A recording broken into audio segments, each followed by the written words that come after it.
నమస్తే. Welcome to our channel.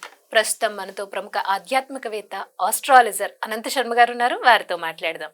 నమస్తే అండి. మహాగణాధిపతియే నమః. ఓం దక్షిణామూర్తయే నమః. గురుగారు, జనవరి 31 మాఘమాసం వస్తుంది. మాఘమాసం యొక్క విశిష్టత, ఏ భగవంతుడిని ఆరాధించాలి అనేది వివరించండి. అమ్మ, ఈ సంవత్సరం జనవరి 31 నుంచే మాఘమాసం ప్రారంభమైంది.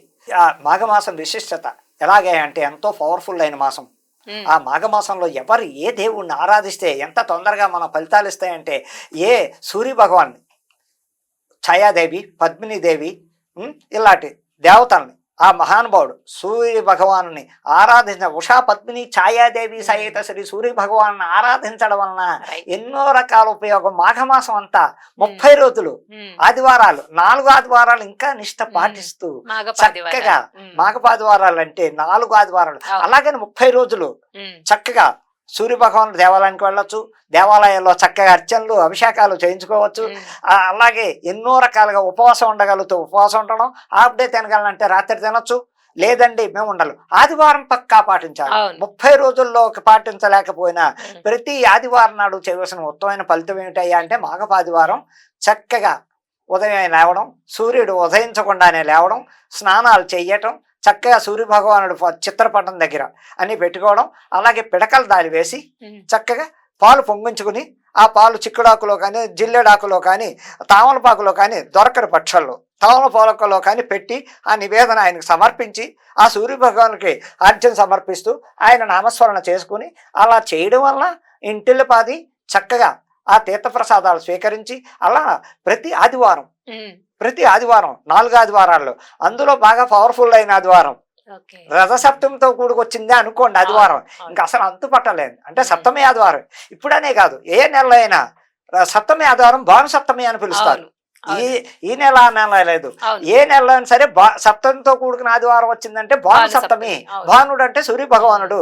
అప్పుడు కూడా అయ్యో మాఘమాసం అనే కాదు, అప్పుడు కూడా పాటించడం వల్ల, సూర్య భగవానుడు ఆరాధన చేసుకోవడం వలన అష్టైశ్వర్యాలు, ఆరోగ్యాలు, అన్ని రకరకాల ఉద్యోగాలు, అదృష్టం, పెళ్ళిళ్ళు, కుదరని వాళ్ళ పెళ్ళిళ్ళు, ఆ సూర్య భగవానుడు చక్కగా ఉషా పద్మిని ఛాయాదేవి సహిత ఆ నలుగురిని చక్కగా ఆరాధిస్తూ సూర్య నమస్కారాలు చేసుకుంటూ, సూర్య నమస్కారాలు చేయడంలో విధి విధానాలు మన ఇష్టం, ఒక రకంగా నేను లేదు. ఎవరు ఓపికను బట్టి చక్కగా సూర్య నమస్కారాలు చేసుకుంటూ ఆ సూర్య భగవానుడి దేవాలయాలకు వెళ్ళి చక్కటి అర్చనలు చేయించుకుని, అభిషేకాలు చేయించుకుని, స్తోమత ఉన్న కాటికి ప్రదక్షిణాలు చేసుకుని ఇంటికి రావడం వల్ల కూడా ఎంతో ఉత్తమం. అవుతాయి ఉపవాసం చేయమని శాస్త్రం లేదు.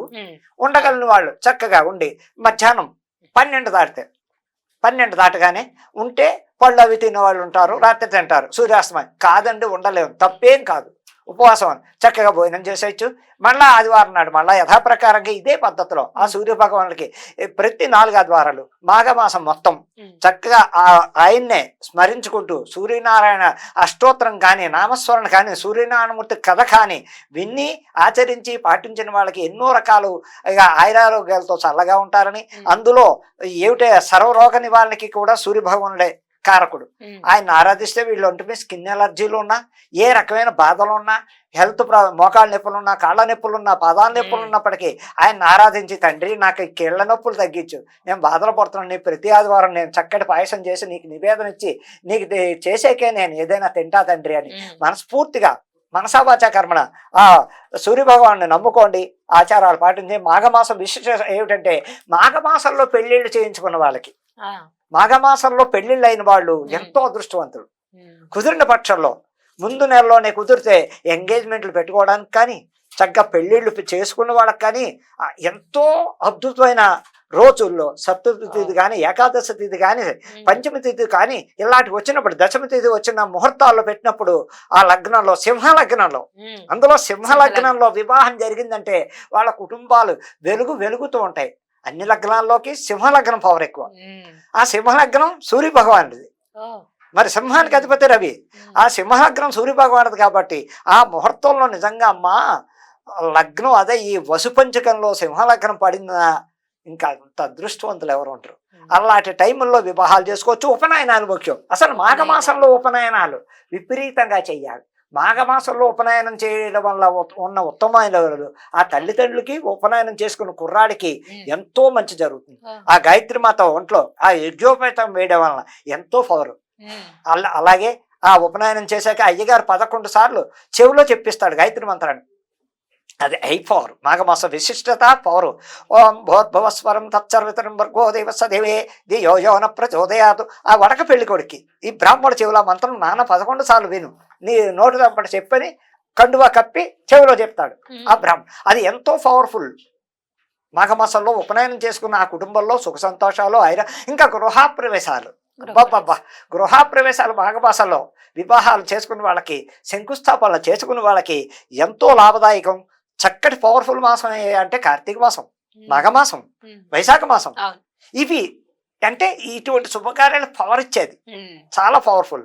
ఇలాంటి టైం అందులో మార్గశిర మాసం లక్షవారాల్లో పుష్యమి గురువారం నాడు కానీ, పుష్యమి గురువారం వచ్చిన నాడు కానీ, గురు పుష్యమి యోగం నాడు కానీ, ఇలాంటి టైముల్లో ఇలాంటి అన్నీ చేసుకోవడం. అందులో మాఘమాసంలో దానాలు ధర్మాలు ఇవ్వడం వల్ల కూడా ఎంతో పవిత్రత ఉంది.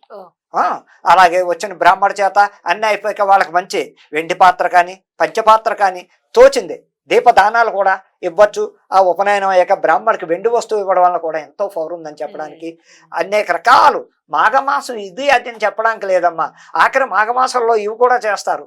ఈ చదువుకి, సరస్వతి కటాక్షానికి, చదువు కోసం సరస్వతి అన్నప్రాచనలు విద్యాభ్యాసాలకి అన్నిటికీ పవర్. నామకరణం చేయడానికి కానీ, వారసాలు చేసుకున్న వాళ్ళకి కానీ మాఘమాసానికి ఉన్నంత పవర్ ఆ సూర్యభగవానుడు కరుణ కటాక్షాలు మన మీద పడినంతసేపు ఆ కుటుంబాల్లో ఎటువంటి ఇబ్బందులు ఉండవని చెప్పడానికి ఆస్కారం ఉంది. అదమ్మా ఆ ఆరాధన. అలాగే మీరు అడిగిన దాంట్లో ఏంటంటే సూర్యభగవానుడు అసలు సూర్యమండలాన్ని ఆయన ఢీకొట్టడానికి హనుమంతుడే సరిపోలేదు. హనుమంతుడి వాడే జంకేటి దగ్గరికి వెళ్ళి అలాంటి మహానుభావుడిని టచ్ చేయాలంటే ఎంతో ఇది మనలో శక్తి ఉంటే కానీ, అమ్మవారి పవర్ శక్తి ఉంటే కానీ, ఆయన శక్తి ఉంటే కానీ ఆయన అనుగ్రహం పొందాలంటే ఆయన్ని ఎంత బాగా నామస్మరణ చేస్తే లేచిన దగ్గర నుంచి సూర్యనారాయణ ఆయన చదువు, ఆయన తెలిసింది ఆదిత్య హృదయం కానీ ఇలాంటి అందులో ఆదిత్య హృదయం 30 రోజులు ఉదయం లేచి ఆదిత్య హృదయం పాటించడం వల్ల కూడా ఆ ఇంట్లో చక్కగా ఉంటారు. 30 రోజులు విడవకుండా మాఘమాసం ఆదిత్య హృదయాన్ని చదువుకున్న వాళ్ళకి, స్మరించిన వాళ్ళకి, విన్న వాళ్ళకి కూడా చక్కటి ఫలితాలు ఇస్తాడు. ఎన్నో రకాల ఉపయోగాలు ఉన్నాయి. మాఘమాసం విశిష్టత ఇంత అంతా కాదమ్మా, చాలా పవర్ఫుల్ అయిన ఇది. ఇంట్లో అందరూ సుఖశాంత పొందాలంటే ఆ సూర్యభగవాన్ని ఆరాధించండి. మాఘమాసం అంతా మీ కుటుంబంలో సుఖశాంతులు ఉంటాయని మనసావాచ కర్మణ చెప్తున్నాను తల్లి. రైట్ అండి. నిజంగా మీరు మాఘమాసం విశిష్టత గురించి ఆ రోజు ఆ మాసం అంతా కూడా శుభకార్య ఆరాధన చెప్పారు. ఆదివారాలు సూర్య ఆరాధనకు చాలా మంచిది అని, ఆదిత్య హృదయం చదివితే మాఘమాసం అంతా కూడా అనారోగ్య సమస్యలు దరిచారని చాలా చక్కగా వివరించారు గురువుగారు. ధన్యవాదాలు అండి.